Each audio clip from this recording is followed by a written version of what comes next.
What's up, guys? If you're not subscribed, please subscribe. Also, please smash that like button on the video and enjoy the show.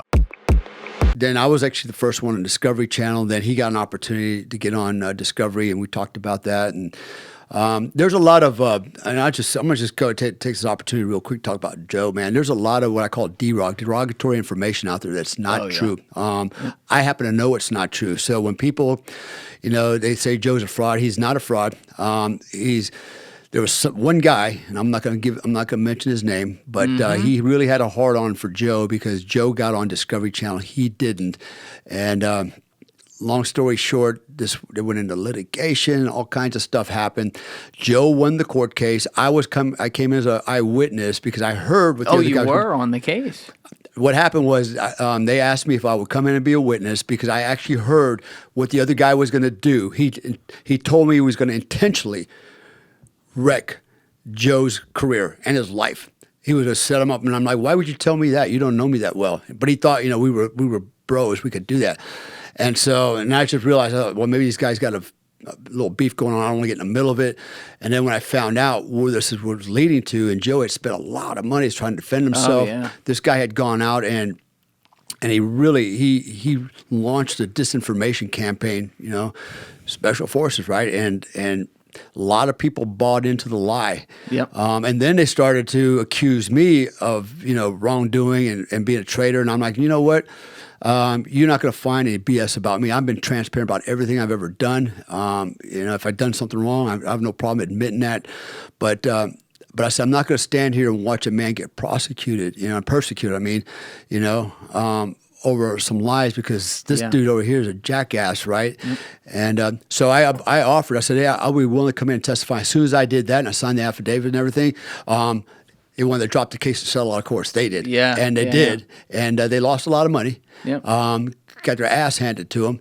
And a lot of legal fees on the way to that, though. Yeah. I mean, my God. Yeah, that overwhelmed him, Joe, particularly, Fucking crazy. The experts, everything. Yeah. I mean, I had a chance to talk with him and some people involved with that case. I didn't realize you were one of the witnesses, too. But we literally just recorded with him right before, again, where you are coming in now.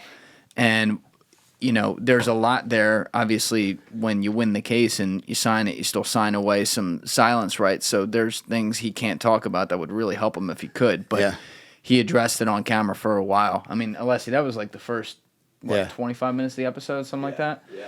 And I was glad he got to go as deep as he did on it. It was deeper than I thought he would be able to. But I have a special place in my heart for people who do a lot of hard things that other people wouldn't, and usually like very brave things, and then people try to take that from them. And it's a shame. This is one issue with the military that I run into on the internet sometimes and sometimes they're right. Sometimes guys will totally bullshit and lie about stuff, and I get that. You don't want stolen valor, and the military is going to come and attack that. I get that. But when you have blank accounts like this, which is what this was, that's where this guy you referred to started, and then there were other people who got involved after him.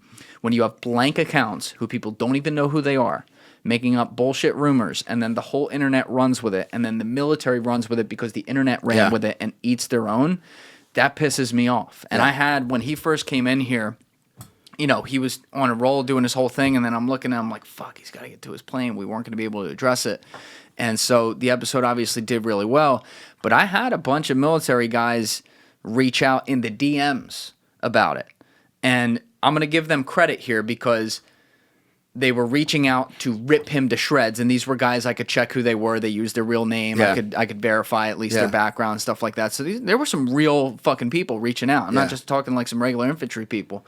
And every person, I went right the fuck back at him. And I said, do you know this? Do you know this? Do you know this? Have you checked into this? Did you see where that came from? And none of them had an answer for it. And to their credit, I didn't have anyone fight back on me on that. And they're like, oh shit, I'm sorry. I should have checked that out. Yeah. So, I'm not going to rip those guys. I appreciate them actually looking at that. But I'm like, damn, that's how fast that shit can spread. Yeah. And like I said, when I saw this go and happen to Joe, I said, Joe, you going to do anything? I'm not going to waste my time with this crap, I got more important. And he didn't. And I said, that's a bad idea, man. The damage will be too severe when you try to recover. Right. And he lost a lot, man. But honestly, I know Joe. I've known Joe, man, since 2002, 2003, somewhere in that range.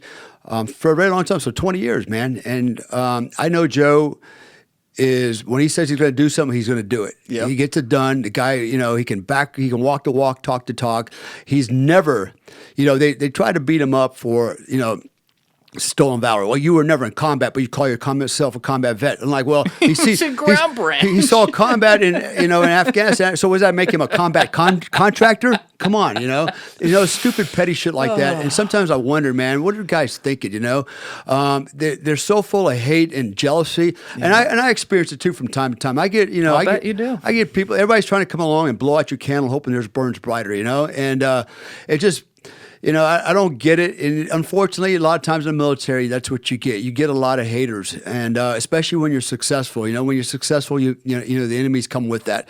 And there's always someone out there that's gonna, they got a hard on for you because whatever, they think they're better than you, or they should have got something, they didn't get it.